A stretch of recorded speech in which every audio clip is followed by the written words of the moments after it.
समावहाय दुलाराय बाथौ गौथुमनि साननैनि हाबाफारिजों दौरि आरो आसारि बिथांमोननि सावराय जथुम सोलिबाय थादों। बे समावनो दुलाराय बाथौ गौथुमनि गाहाय नेहाथारि बिथाङा जोंजों दङ। बिथांखौ नागिरदों सार। खुलुमबाय बाथौ सार नायगिरि नोंथांमोननिसिम साननैनि हाबाफारिजों दुलाराय बाथौ गौथुमनि दैदेननायावहाय दौरि आसारि बिथांमोननि दिनै सावरायमेल लादों। बे सावरायमेलनि गेजेरजों जोंनि दोरोङारि बिथिङाव दौरि आसारि बा धोरोम सिबिनायनि गेजेराव खान्थिनि गेजेराव माबायदि मोनसे मोजां थासारि फैगोन होनना नोंथाङा बुंनो दुलाराय बाथौ गौथुमनिफ्राय दौरि आरो फोसावगिरिनि सावरायमेल आरो बे सावरायमेला थांनाय बिजनि बिथायाव जानो गोनांमोन। माखासे COVID-19नि प्रट'कलखौ मानिनानै माखासे SOPनि गेजेरजों माखासे बिथोनखौ मावनो हानाय जायासै। दा बे समाव बिजनियाव जानो गोनां बर' बाजाराव बेखौ खालामनानै नै दान आगोलनिफ्राय तामुलपुर जिल्लानि बे तामुलपुर बिहार बाथौ थानसालियाव खुंनो लानाय जिल्ला आफादजों सावरायनानै दुलाराय बाथौ गौथुमनि दौरि आफाद आरो फोसावगिरिफोरनि सावरायनायखौ बेवहाय लानाय जादों होननानै बिथांमोना जे हागोन मानसिफोरा बेसेबां थान्दैनि गेजेरजों बुंबाय खम थान्दैनि गेजेरजों खालामनाय जागोन। बेखौ जोङो 300 आरो 400नि गेजेराव जागोन। बिथांमोना आजावना लादों आरो बिनि लेखायै दिनै साननैनि हाबाफारि 9 आरो 10 अक्ट'बरनि 20-22नि बे खालाराव दिनै फुंनिफ्राय जागायबाय आरो बे जागायनानै दिनैनिफ्राय बे दौरिफोरनि जिखिनि दोरोङारिनि आसार खान्थिफोरखौ लानानै जोंनि बर'नि गुबै आसार खान्थिफोरखौ लानानै बाथौ धोरोमनि गेजेरजों जे बर'नि गुबै धोरोमानो बाथौ धोरोम जोंनि बे आसार खान्थिफोरा जोङो बर'नि गेजेराव बा दाब दाब जायगाफोराव थानाय दोरोङारि खान्थिफोरा एखे जानानै दं नागिरो आरो माखासे बिजाब दुलाराय बाथौ गौथुमा सुजुदों। नाथाय थेवबाबो बियो जोंनि थाखाय साफिसियेन्ट नङा आरो बेखौ नांनाय बायदि जोङो खालामजोबनो हायैनि जाहोनाव जों एबार प्रेक्टिकेल खालामनांसिगोन। गोथार बाथौ थानदैनि जाखिनि लिरनाय आरो बिनि गेजेरजों जोंनि आसार खान्थिखौ सुजुनानै लादों आरो बिनि गेजेरजों जों प्रेक्टिकेल खालामनो थाखाय जेरै माखासे दा फैगोन मोनाबिलियाव 5 रिंगानिफ्राय जोङो स्टार्ट खालामनानै बेवहाय फोसावगिरिफोरनि सावरायनाय जागोन।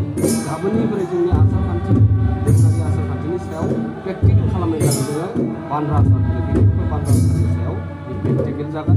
जों मानसि सासे थैयोब्ला जों बे मानसि थैनायनि उनाव जों माबायदि नीति नेमफोरा आसार खान्थिफोरा बोरैहाय बेखौ जों प्रेक्टिकेल खालामो।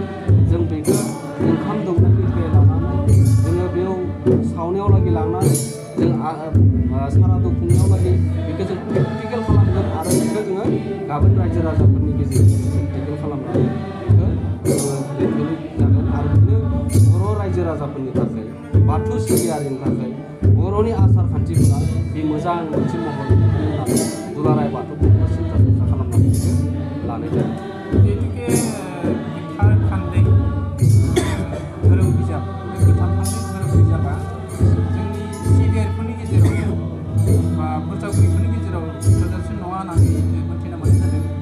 बेबायदिनो समफ्राव दुलाराय बाथौ गौथुमा बे गोथार थान्दै जे धोरोम बिजाब बेखौ माबोरै नोंथांमोना गोनांथि जानाय बायदि जेरै फोसावनो हादों मा लादों?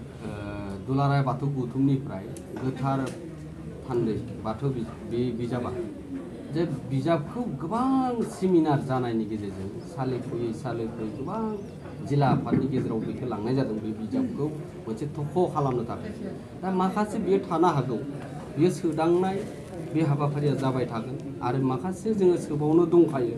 बे एमेन्डमेन्ट जाबाय थागोन। धोरोमारि बिजाबा बे एमेन्डमेन्ट माखासे जोङो एमेन्डमेन्ट खालामनाय जागोन आरो बेखौ जोङो जिल्ला आफादफोराव थांनानै नैबे माबायदि समस्या जानानै दङ बे समस्याफोरखौ थिग खालामनो थाखाय जिल्ला आफादनि बिबानगिरि आरो बे जिल्ला आफादफोराव थानाय गागि जिखिना जोंनि दैदेनगिरिफोर दङ बिथांमोनखौ लानानै सावरायनाय जागोन आरो सावरायनानै बेवहाय जुदि गोथार बाथौ थान्दै बिजाबाव सोदांनो दङब्ला जोङो सालिख' आफादाव सावरायनानै बेखौ सोदांनाय जागोन आरो बे धोरोमारि मोनसे गांसे गोथार बिजाब जाबाय। बियो जों जेबो गैया आरो बे मायबा थाबावनांगौ निस्सय थानो हागोन। बेखौ दुलाराय बाथौ गौथुमानो सुजुनानै दिहुनदों। बेवहाय सोदांनो माखासे थाखाथारगोन। मानो होनबा दिनै 1992-16 मेआवसो दुलाराय बाथौ गौथुमा आफाद हिसाबै जोनोम मोनदों आरो बेवहाय माखासे खामानि मावनो गोनां थाखागोन आरो बेयो जोंनि रायजोनि गेजेराव थांनाय बे खामानिफोरखौ आरो बेनिखायनो दुलाराय बाथौ गौथुमा मोनसे जारिमिन सुजुनो थाखाय बेनि मोनसे कमिटि दानाय जादों आरो बे जारिमिन सुजुनायनि गेजेरजों माखासे जों बिथिंखौ जों आरो मोनबावनो हागोन। दा बे जोंनि आसार खान्थिफोरा ओरैबायदि हाबबावनो हागोन बेखौ जों थि खालामनानै लानो हागोन। दिनैनि हाबाफारियाव बेसेबां जिल्ला बेयाव नोंथांमोना सावरायदों? दा जोंनि अल आसाम आरो आसामनि बायजोआव थानायफोरखौबो बेवहाय खावलायहरनाय जादों आरो बिथांमोनाबो फैनो थाखाय अलरेडि फैबायखा माखासे 10थासो जिल्ला मियानो मोनफैदों हराव आरो माखासेया ट्रेनाव दङ आरो माखासे बाय बासजों फैगासिनो दङ।